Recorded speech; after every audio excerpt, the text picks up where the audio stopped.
Welcome to the Killer Innovation Show, the longest continuously produced podcast in history. Each week, Phil McKinney brings you the insights and strategies to amplify your creativity and innovation skills. Here's your host, Phil McKinney. Try going through a day without using an analogy. I guarantee you will fail within an hour. Your morning coffee tastes just like yesterday's batch. Traffic is moving like molasses. Your boss sounds like a broken record. Every comparison you make, every single one, is your brain's way of understanding the world. You cannot turn it off.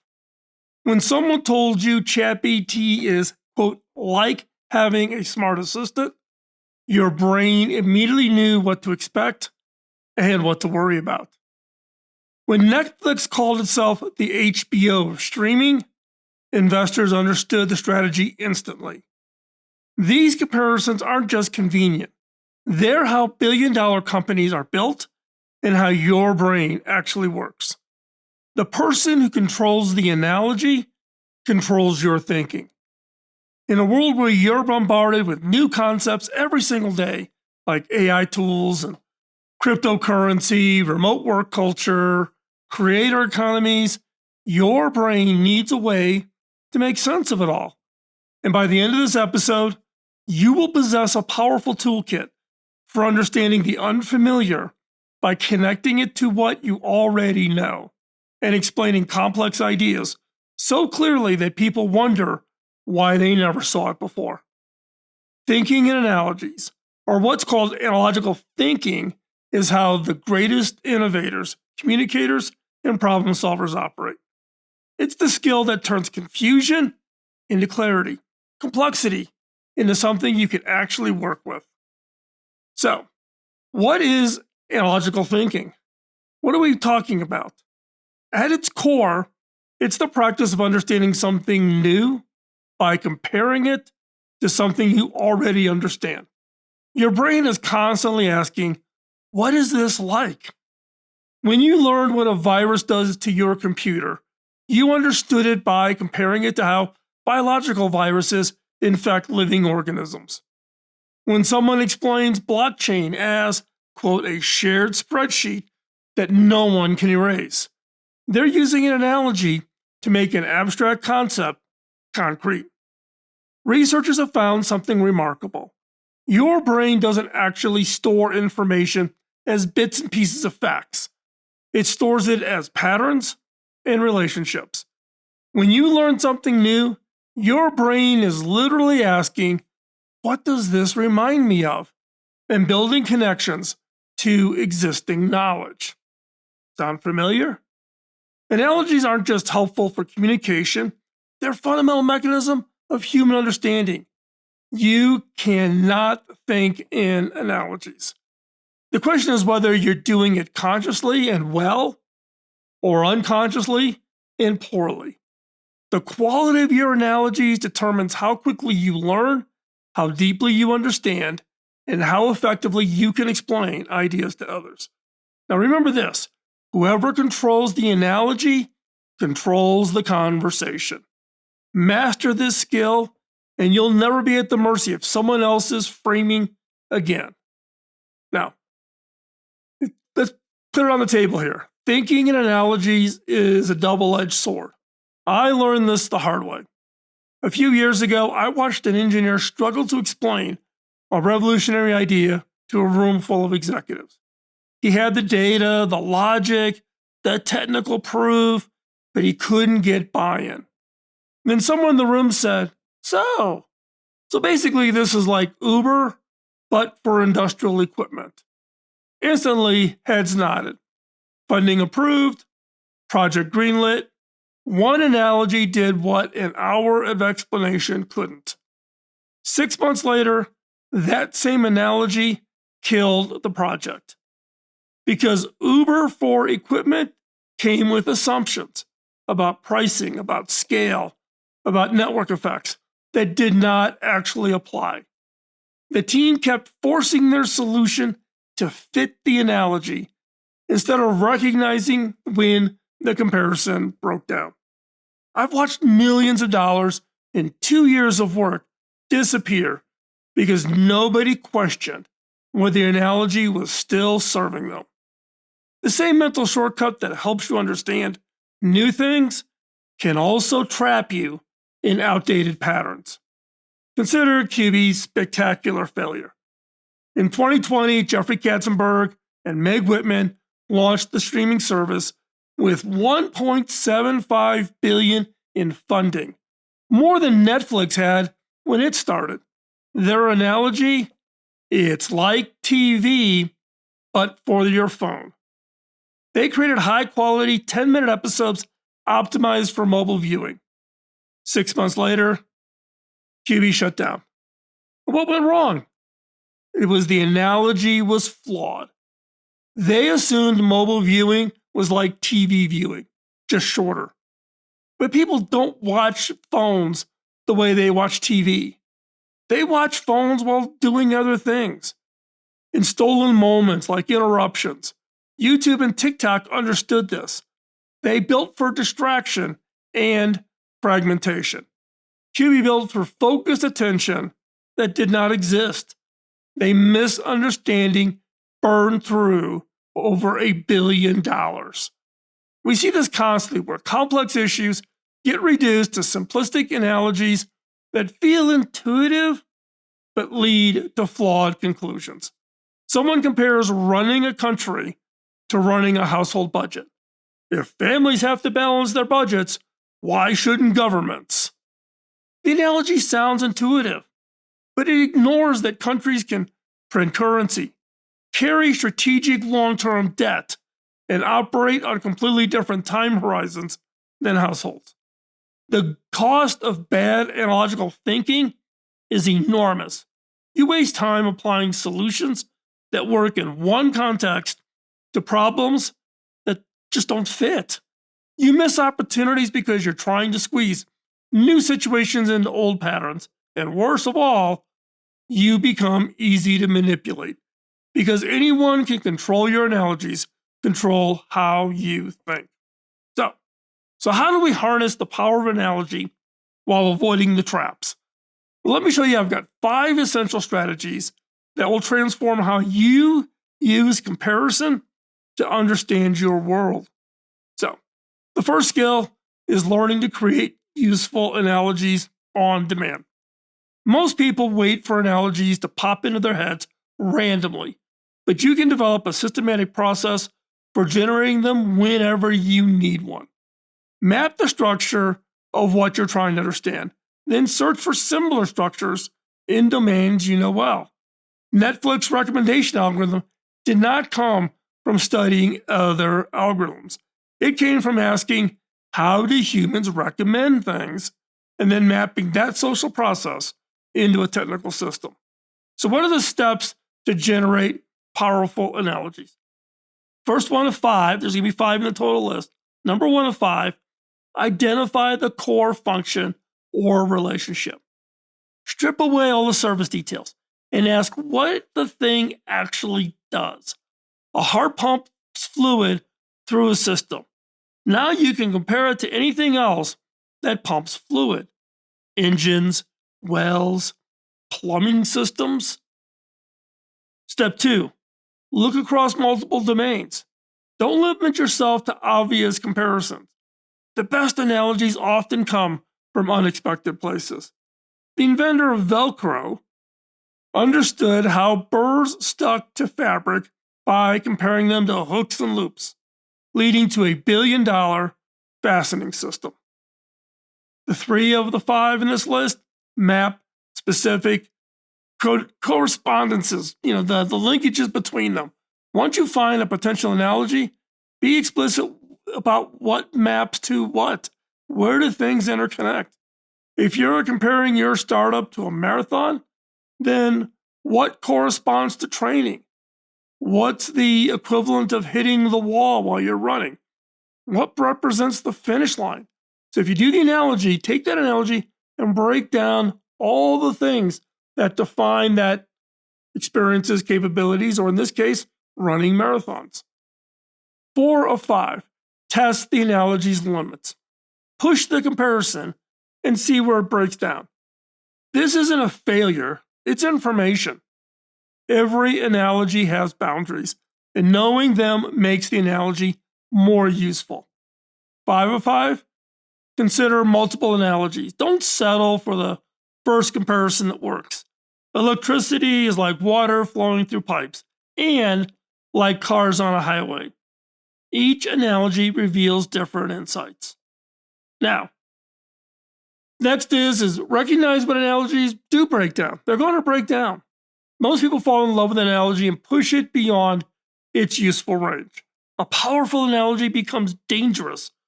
Once that moment you forget it's just a comparison, not reality itself. The human brain loves patterns, and once we find one that works, man, we want to apply it to everywhere. We want to smother it. This is how we end up with terrible advice like, oh, just be yourself in job interviews. Why? Because authentic relationships require honesty. Now, taking an analogy from personal relationships and stretching it into your professional context, that it doesn't fit. It doesn't work. So how do you recognize these breakdowns? There's going to be 4 actions in this one. First one, watch for forced mappings. If you find yourself struggling to make pieces fit, the analogy might be wrong. When the comparison starts requiring elaborate explanations or special exceptions, it's probably breaking down. 2 of 4, check for contradictory predictions. A good analogy should help you predict behavior. If your analogy suggests one outcome but really keeps producing another, the comparison is not working. Number 3, look for what's missing. What does the analogy leave out? Understanding the gaps is as important as understanding the matches. Social media isn't the modern town square because town squares had time constraints, physical presence, and social accountability that platforms lack. So social media is not the modern Times Square, and that is a bad analogy and a bad comparison. 4 of 4, test the edge cases. This is critically important. Push your analogy to extremes.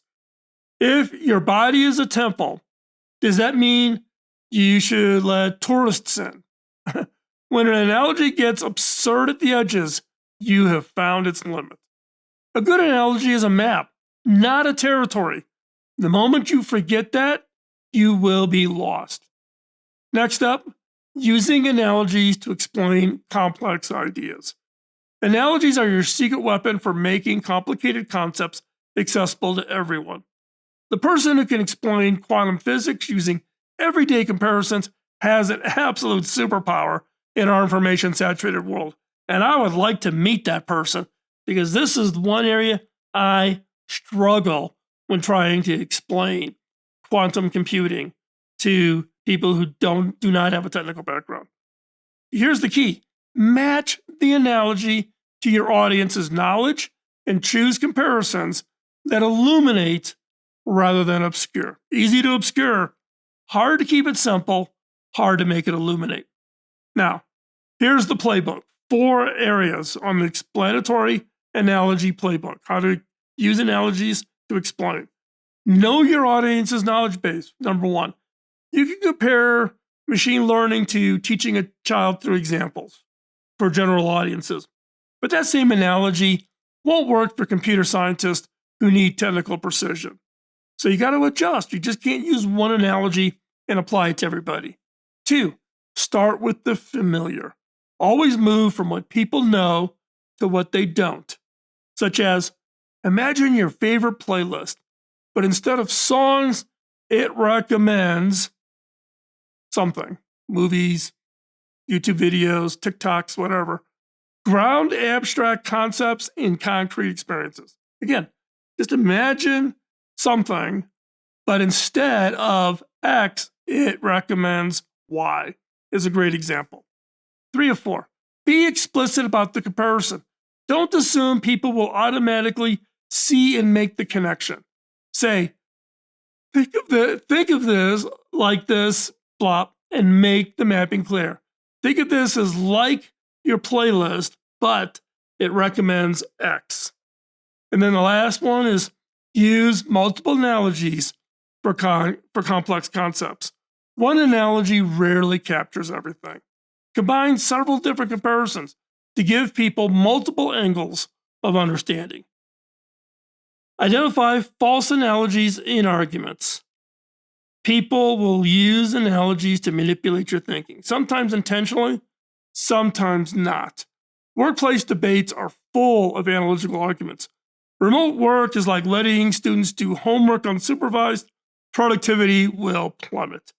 But is professional work really like homework? The analogy assumes similarities that do not exist. Recognizing false analogies protects you from being intellectually hijacked. When someone uses a comparison to make their argument, your job is to evaluate whether the comparison is valid. Step one, when someone is communicating to you and they're giving you a comparison, they're using an analogy to make their argument. Step one, your job is to evaluate whether the comparison is valid. Your defense against false analogies, there's 5 of these. One is ask what's being compared. Make the analogy explicit. Often people will use vague gestures towards similarity without stating exactly what maps to what. 2, examine the relevant similarities. Are the things being compared actually alike in ways that matter to the argument?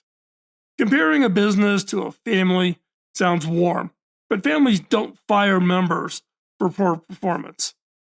3 of 5. Identify critical differences. What difference between the two things? Sometimes these differences destroy the analogy's validity. Saying, hiring is like dating.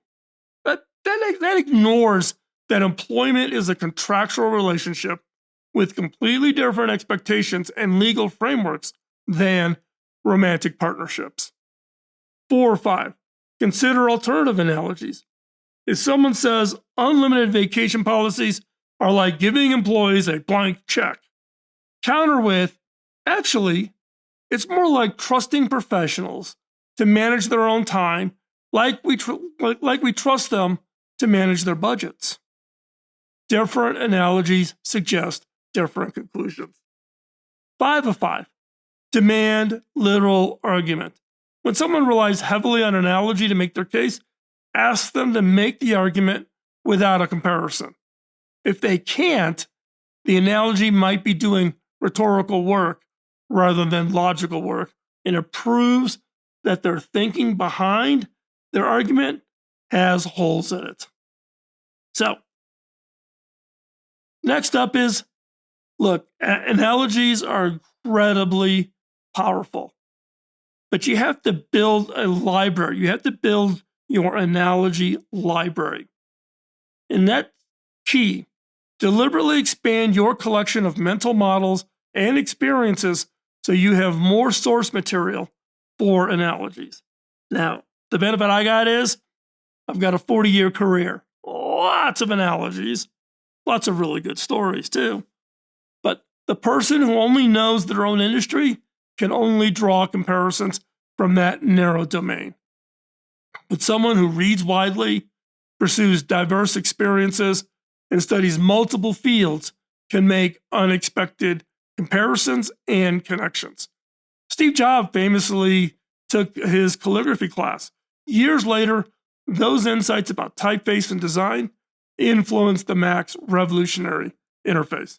The analogy between typographic beauty and digital design wouldn't have been available without that cross-domain experience. So, building your source material. One is read across disciplines. Don't just consume content in your own field. Read history, science, philosophy, biography. Each domain gives you new patterns to recognize elsewhere. 2, study other industries. How do restaurants manage inventory? How do sports teams develop talent? These patterns might apply to your completely different context. Number 3, learn the fundamental models. Some analogies reoccur because they capture universal patterns. Evolution, network effects, compound interest, equilibrium. These models apply across countless domains. Learn them. 4 or 5, practice deliberately. Make it a habit to ask, what is this like when you encounter new ideas? The more you practice generating analogies, the faster and better you'll become. So, as I say in every one of these videos, we need to practice. You just can't sit here and listen to my voice. You got to practice. So really the practical and effective way to develop this or any skill is to practice. So we're going to practice explaining concepts across context. So here's how you can sharpen your ability to think analogies. So this is 5 steps, 5 actions in an exercise. First up, choose a concept you know well. Pick something from your area of expertise. Oh, I don't know, technical process, a business strategy, a creative technique, an innovation step, whatever you know deeply. 2, identify 3 different audiences. Consider explaining this concept to a child, to someone in a completely different profession, and to an expert in an unrelated field. 3 of 5, generate 3 analogies. For each audience, create a different analogy that would make the concept clear. Force yourself to draw from domains that audience will understand, not from your domains. 4 or 5, test your analogy. If possible, actually explain your concept to someone using one of these 3 analogies. Go talk to your kids, or in my case, my grandkids, or go explain it to my wife, or go explain it to somebody maybe not in data networking, but maybe in oil and gas. Go explain to them. Then watch their faces. Confusion means the analogy is not working. Clarity means it is. And then step 5, refine and iterate. Share your analogies with others and adjust based on their feedback. The best analogies often emerge through conversation and iteration. Now, this exercise trains you to think flexibly, draw connections across domains, and understand the mechanics of what makes analogies work or fail. The more you practice, the more naturally these comparisons will come to you when you need them. So, what's the rewards for learning how to think in analogies and how to do it properly? Mastering analogical thinking is a journey. It's not a destination. It requires constant practice, intellectual curiosity, and, yes, the humility to recognize when your comparisons break down. But the rewards are transformative. You'll learn faster by connecting new information to what you already know. You'll explain complex ideas with clarity that makes you invaluable in any professional setting. You will spot flawed reasoning in arguments before others even notice something's wrong. You'll generate creative solutions by borrowing patterns from unexpected domains. And most importantly, you will develop mental flexibility to navigate an increasingly complex world. When AI reshapes your industry, you will understand it by comparison to previous technological disruptions. When new social dynamics emerge, you'll make sense of them by recognizing familiar patterns in new contexts. The best thinkers are those who memorize the facts. These aren't those, they're those who see connections others don't. So again, the best thinkers are not those who memorize the most facts. They're those who see connections others miss. Steve Jobs didn't invent the smartphone. He saw that a phone could be more like a computer in your pocket. Jeff Bezos did not invent retail. He saw that a bookstore could be like an infinite warehouse. Every breakthrough starts with someone asking, what if this is like that? That's the power of thinking in analogies. And now you have the tools to make it yours. Now, the Thinking 101 series, of which this is part of, is teaching you how to think clearly in a world designed to confuse you. And here's the journey we've gone through so far. So we did episode 1, We exposed the thinking crises. AI dependency is creating cognitive debt. Independent thinking has become the most valuable skill in the world.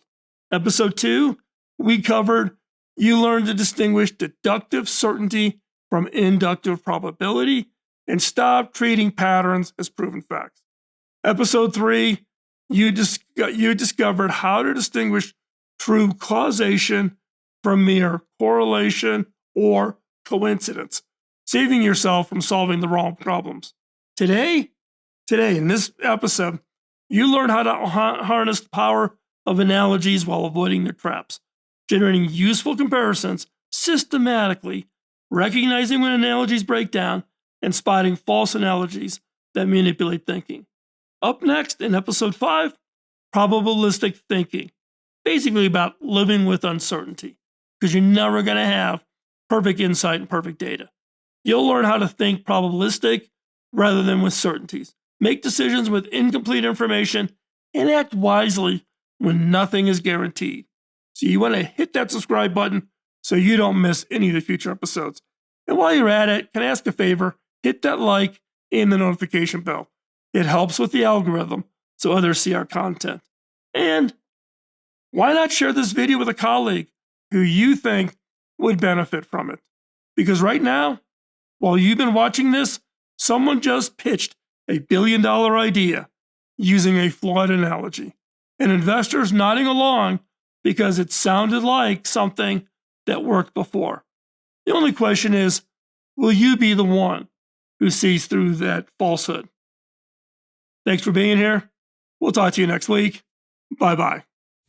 Podcasting nonstop since 2005, this has been the Killer Innovation Show on the Innovators Network.